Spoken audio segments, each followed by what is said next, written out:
Heat the olive oil in a large pot or Dutch oven over medium-high heat.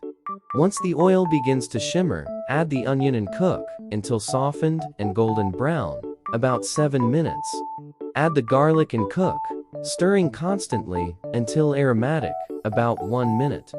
Add the ground beef and cook, breaking up the meat with a wooden spoon until browned and cooked through, about 5 minutes.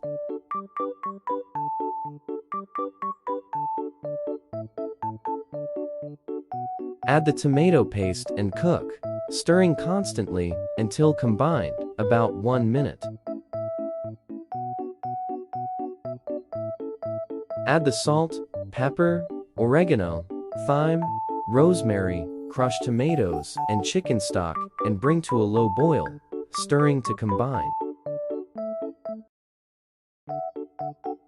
Add the lasagna noodles and cook until al dente according to package instructions. Ladle the lasagna soup into bowls and top with a dollop of ricotta.